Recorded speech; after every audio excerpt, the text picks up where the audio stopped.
Hello students, good morning all of you. Students, आज हम biotech के अंदर ही एप्लीकेशन पढ़ रहे हैं, आपको याद ही होगा। तो आज हम मेडिसिन के अंदर हम क्या कर रहे थे, एप्लीकेशन जो है वो पढ़ रहे थे। तो इसके अंदर जो आज हम एग्जांपल पढ़ने वाले हैं, आज जो टॉपिक पढ़ने वाले हैं वो पढ़ने वाले हैं क्या, ELISA. Okay, very important topic है। एलाइसा की पहले फुल फॉर्म देख लेते हैं, फिर बात कर लेते हैं है क्या ये। इट इज ए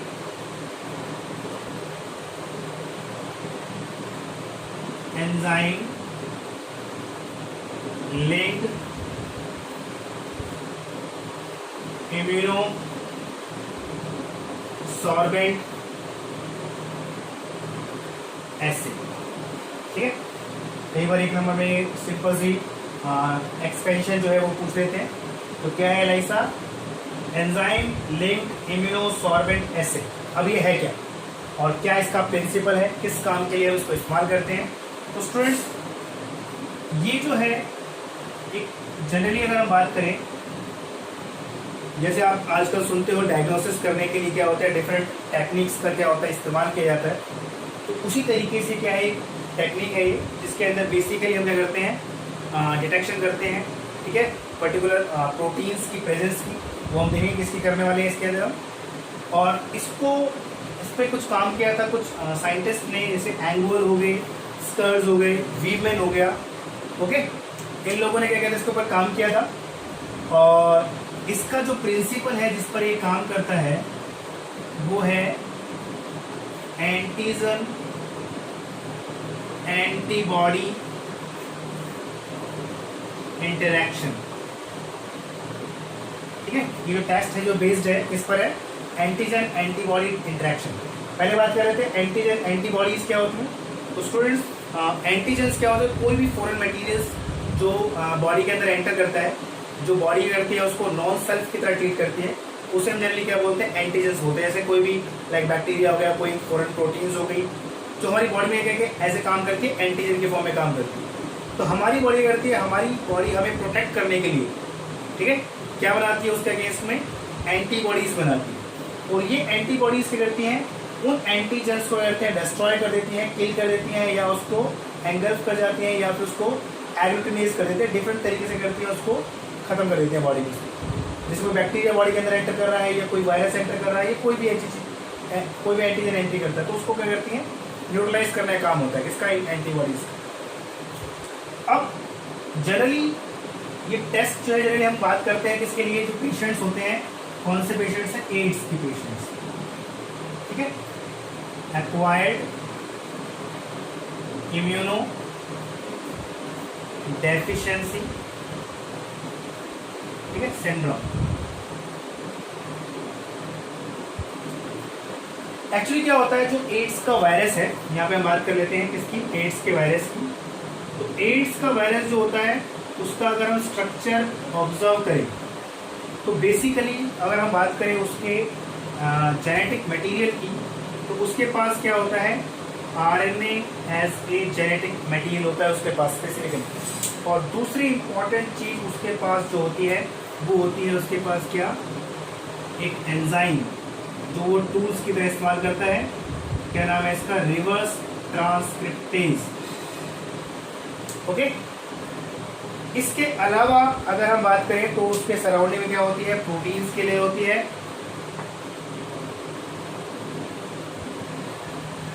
और क्या होता है, ग्लाइकोप्रोटीन्स लगी रहती है सरफेस पे।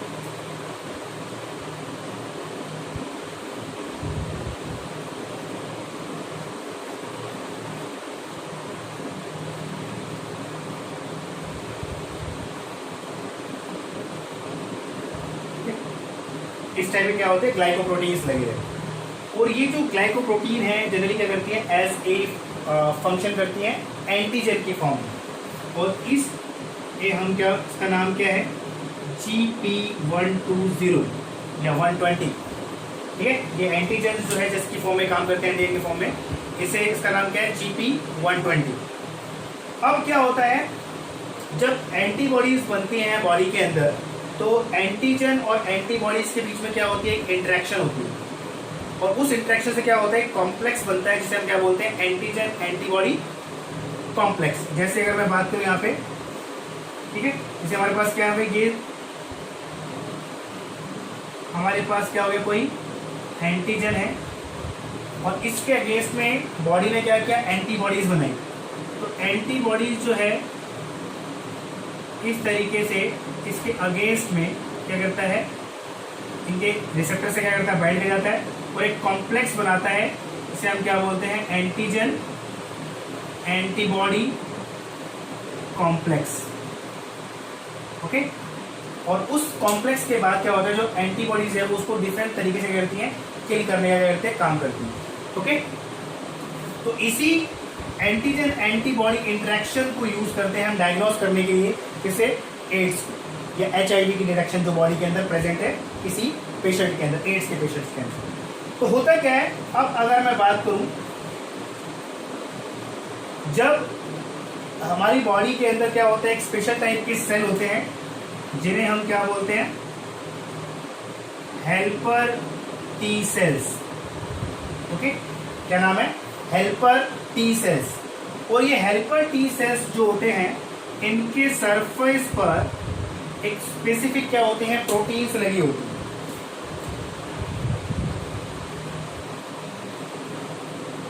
ठीक है, इनके सरफेस पे क्या होते हैं, स्पेसिफिक प्रोटीन्स होती हैं जो इंटरेक्ट करती हैं किसके साथ, एंटीजन के साथ। किसके एंटीजन के साथ, जो भी कोई एंटीजन बॉडी के अंदर एंटर करता है, तो इसका बेसिकली काम क्या है, हेल्पर टी सेल्स का, टू रिकॉग्नाइज द एंटीजन्स, और उसके अगेंस्ट पे रिकॉग्नाइज करने के बाद क्या करता है, ये स्टिमुलेट करता है for the production of antibodies. ठीक है, जब ये इसकी डिटेक्शन कर लेगा तो उसके बाद क्या करेगा, ये बॉडी से एंटीबॉडीज की प्रोडक्शन करवाना क्या करेगा, स्टार्ट करेगा। अब होता क्या है, दिक्कत क्या आती है, प्रॉब्लम क्या होती है कि एड्स का जो वायरस है, जो रेट्रोवायरस जो है, इसके जो सरफेस पे क्या है, ये जो ग्लाइकोप्रोटीन्स है, इनकी डिटेक्शन जो होती है, ये हेल्पर टी सेल्स क्या होता है, जनरली कर नहीं पाते।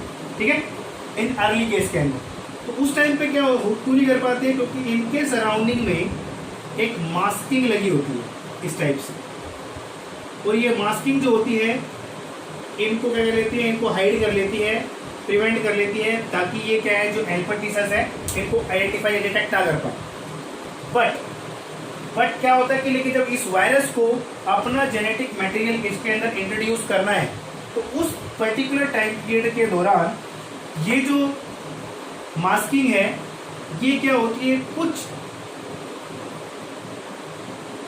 बहुत ही मिली सेकंड्स के लिए क्या होती है, हट जाती है मास्किंग, और ये अपने जेनेटिक मटेरियल्स को क्या करता है, इंट्रोड्यूस कर देता है किसके अंदर, इस हेल्पर टी सेल्स के अंदर। ओके, ताकि वो रेप्लिकेट करके अपनी कॉपीज क्या कर सके, जनरेट कर सके। और जैसे ही ये इंट्रोड्यूस करता है, उसके बाद ये मास्किंग जो होती है, अगेन क्या कर लेती है, डेवलप कर लेती है किसके, अपने सराउंडिंग में।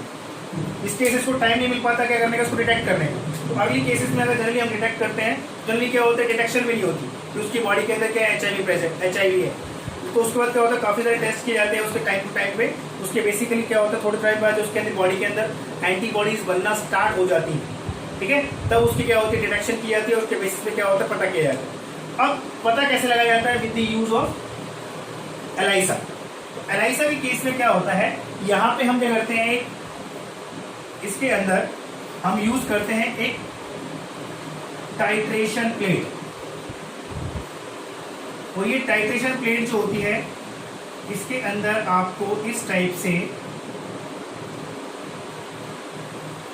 बड़ा बना देता हूँ, वैसे आपका प्लेट होती है, उसमें बहुत सारे क्या होते हैं, इस वी शेप के क्या होते हैं, खांचे टाइप के मिलते हैं आपको इसके अंदर। ठीक है, तो मैं आपको थोड़ा बड़ा कर दिखा रहा हूँ इस टाइप से। ओके, तो ये हमारे पास क्या होती है, टाइट्रेशन प्लेट होती है, और ये किसकी बनी होती है, पॉलीस्टाइरीन की बनी होती है। It is made up of polystyrene. और इस प्लेट की खासियत क्या होती है, एक्चुअली इसके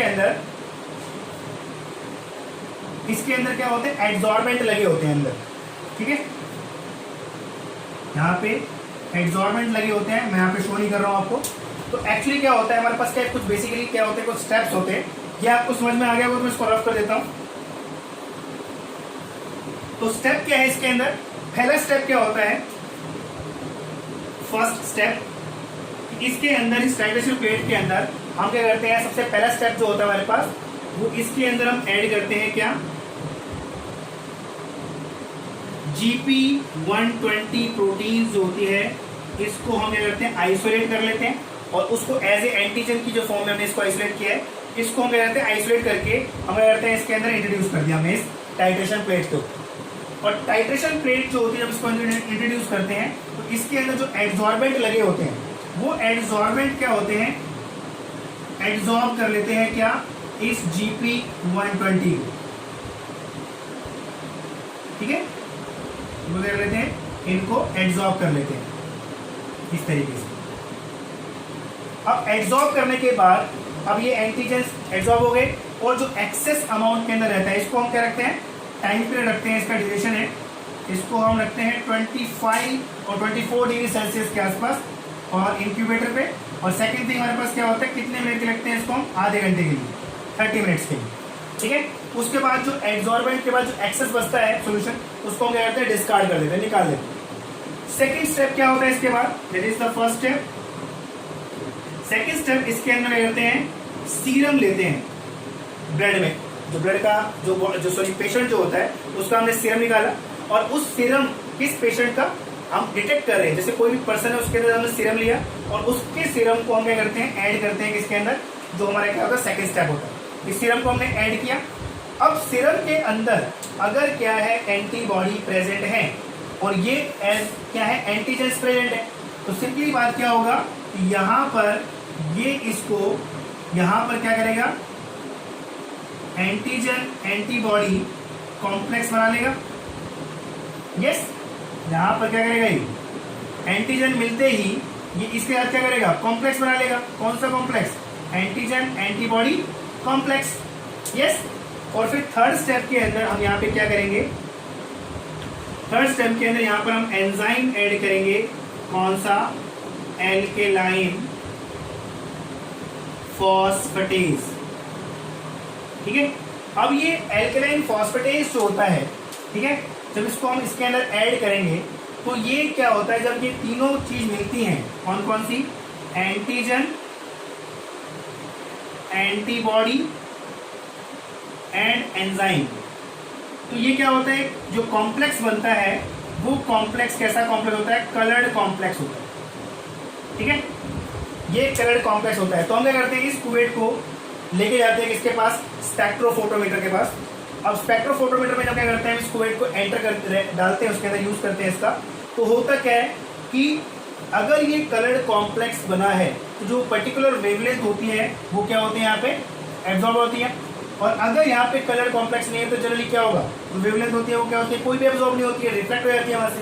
तो अगर यहाँ पे आपको वो पर्टिकुलर वेवलेंथ को यहाँ पे एब्जॉर्ब कर रहा है, और वो कब बनेगा, अगर यहाँ पर कलर्ड कॉम्प्लेक्स बना है तो वहां पर जो रीडिंग के अंदर क्या मिलेगा आपको, डिफ्लेक्शन मिलेगा, जो कि नॉर्मल में मिलता है।